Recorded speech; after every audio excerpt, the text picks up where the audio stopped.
देखिए, ऐसा है कि जो डोनाल्ड ट्रंप की तरफ से, अमेरिका की तरफ से हमला किया गया और उसके बाद इजराइल ने मिलकर दोनों ने दहशतगर्दी फैलाई पूरे खलीज में, खाड़ी में। अब उसके बाद वो कह रहे हैं कि साहब शर्तें बेच के कि साहब आप सीज फायर कर लीजिए। देखिए, एक सिस्टम होना चाहिए, बिल्कुल सही। ईरान कह रहा है जो कि हमारी शर्तों के ऊपर अब सीज फायर होगा। शुरू आपने किया था, अब खत्म करने का हमारा मामला है। आज आप बताइए, अभी जो जंग इन्होंने शुरू की है उस वक्त भी तो बातें हो रही थी। अगर आप देखिए तो इजराइल किस तरीके से सीज फायर लबनान में, फिलिस्तीन में किए, उसके बाद बमबारी कर रहा है। तो इन लोगों की बात का कोई भी भरोसा नहीं करता है। और जिस तरीके से 3 दिन से अमेरिका के राष्ट्रपति कह रहे हैं मेरी बात हो रही हो, इनसे बात हो रही है, नाम बता नहीं रहे हैं, ईरान कह रहा हमसे बात नहीं हो रही है। मैं समझता हूं कि अमेरिकी राष्ट्रपति एक पूरी दुनिया में मज़ाक़खेज़ इंसान जो है बन के रह गए हैं। जिस तरीके से व्हाइट हाउस की कैरोलाइन लेविट ने दावा किया है कि ईरान दबाव में है, अमेरिका बातचीत को तैयार है, लेकिन शर्त न्यूक्लियर कार्यक्रम छोड़ना होगा। अगर ईरान दबाव में होता तो जिस तरीके से डोनाल्ड ट्रंप मुख्तलिफ ममालिक के लोगों को मीडिएटर बनाकर बातचीत करने के लिए पेशकश कर रहे हैं, ईरान मान लेता। अब ईरान दबाव में नहीं, बल्कि अमेरिका और इजराइल दबाव में हैं।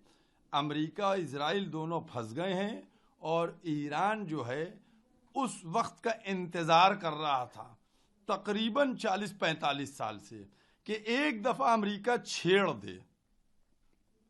अमेरिका के छेड़ने का इंतजार कर रहा था। अब अमेरिका ने छेड़ दिया ईरान को, ईरान छोड़ेगा नहीं।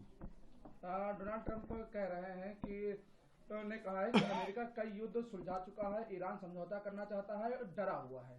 ईरान, अगर मैंने देखा उनका कि वो ईरान बात करने के लिए बेताब है, ईरान डरा हुआ है।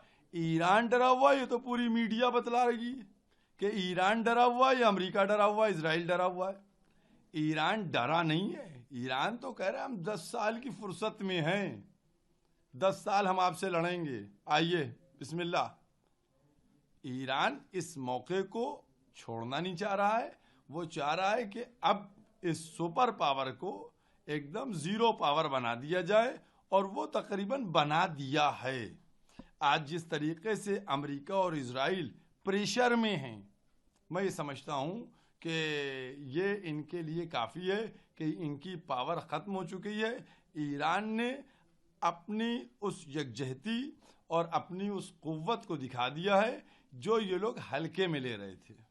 अमेरिका चाहता है कि ईरान में एक ऐसा नेतृत्व हो जो उसके साथ पूरी तरीके से सहयोग करे। देखिए, ईरान में कोई ऐसा मुखबिर ना मिलेगा उनको, और न कोई ऐसा ईमान फरोश मिलेगा उनको, ठीक है। हर एक वहाँ मजबूत इंसान मिलेगा। इसीलिए पिछले कई महीनों से तलाश में है कि कोई हमको ऐसा मिल जाए जो ईरान के अंदर इख्तलाफ पैदा कर दे। लेकिन ईरान में इख्तलाफ पैदा नहीं होगा। ईरान की गवर्नमेंट, ईरान की जनता सब एक साथ मजबूती से खड़े हुए हैं और अमेरिका इजराइल का मुकाबला कर रहे हैं, मुंह तोड़ जवाब दे रहे हैं। एंटोनियो गुटेरेस ने अपील की है कि अमेरिका इजराइल युद्ध खत्म करे, ईरान पड़ोसी देशों पर हमले रोके जाएं। देखिए, ईरान पड़ोसी देशों पे हमले नहीं कर रहा है। कल भी कुवैत के एयर उससे बेस से हमला हुआ ईरान पे, तो ईरान उसका जवाब नहीं देगा। दुबई के एयरबेस से हमला हो रहा है तो ईरान उसका जवाब नहीं देगा। तो ईरान उन बेसिस पे अटैक कर, ममालिक पे अटैक नहीं कर रहा है। ये बात बिल्कुल क्लियर है कि वो अरब ममालिक पे हमला नहीं कर रहा है, बल्कि अमरीकी उन बेसिस पे हमला कर रहा है जिस बेस से ईरान के ऊपर अटैक किया जा रहा है। इसीलिए Dubai, Kuwait, Bahrain, Sharjah, Jordan और कतर, सब तरफ की जनता जो है वो ईरान के साथ है। चूंकि ईरान जो है गरीबों के लिए, मजलूमों के लिए, मिस्कीनों के लिए लड़ रहा है। जनता इसीलिए साथ है क्योंकि जनता खुद आहत है और परेशान है अमरीकी बेसेस और अमरीकी लोगों से। और अब जो अरब बेसों ने अपना सरपरस्त और अपना कुव्वत बाजू बनाकर इन्होंने रखा था, अमेरिका को बुलाया था कि ये मेरी सिक्योरिटी करेंगे। इस वक्त अमेरिका के लिए एक और मसला ये हो गया है कि अब अरब देश इनसे कह रहे हैं हमारे क्या से जाओ, जब तुम सिक्योरिटी हमारी नहीं कर पा रहे हो, तुमको जो पाल पोस रहे हैं वो बेकार है, लिहाजा okay tata bye bye. Iran के विदेश मंत्री अब्बास अराक्ची ने कहा है कि प्रस्ताव पर विचार हो रहा है, लेकिन अमेरिका से सीधी कोई भी बातचीत नहीं हो रही है। हाँ, बीच में देखिए वो तो है, पाकिस्तान भी है और तुर्की भी है, कई मुल्क जो है बीच में आए हैं और आने के बाद वो उनका मैसेज लेके आए हैं।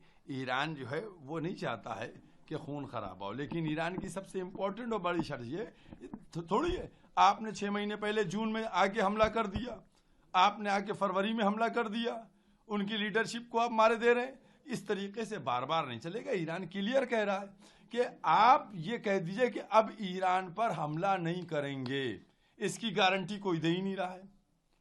अमेरिका इजराइल ईरान पे हमला नहीं करेंगे, पाबंदियां हटाएंगे और उसी के साथ साथ जो ईरान का नुकसान हुआ उसकी भरपाई करेंगे।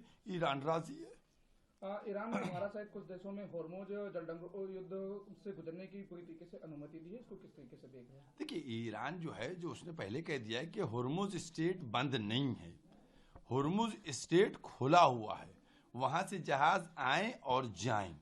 उन्होंने कुछ वहां जो लगाया है, टोल लगाया है जिसको कहने हम, वो उन्होंने देने का, चूंकि दुनिया में बहुत से मुल्क ऐसे हैं जिन्होंने टोल लगा रखा है, चाहे मिस्र को ले लीजिए और चाहे पनामा को ले लीजिए और कुछ दूसरे ममालिक हैं अपने के यहाँ से गुजरने का टोल है, तो वो लगा सकते हैं, उनका इख्तियार है। और दूसरी बात उन्होंने कहा है जो हमारा दुश्मन होगा उसको हम जाने नहीं देंगे, जो दोस्त होगा उसको हम रोकेंगे नहीं। भारत को फ्रेंडली नेशन सूची में शामिल किया गया है, तेल गैस आपूर्ति को लेकर के बड़ी राहत है। नहीं, ईरान तो हमेशा से, ईरान की और भारत के जो संबंध हैं ये बहुत ही पुराने संबंध हैं, कदीमी संबंध हैं, और भारत का हमेशा, हमारे मुल्क हिंदुस्तान का, ईरान ने हमेशा वो दोस्ताना जो रवैया है उसको बरकरार रखा है। और उसी को देखते हुए ईरान ने चाबहार पोर्ट के लिए जो एग्रीमेंट हुआ था उसको भी किया था। लेकिन अफसोस की बात यही है कि हमारे मुल्क में कुछ ऐसे मामलात हुए कि जिसकी वजह से हमारा मुल्क ने वहाँ 12,000 करोड़ डॉलर लगाने के बाद भी पीछे को बैक हो गया। ये थोड़ा सा निराशाजनक बात है।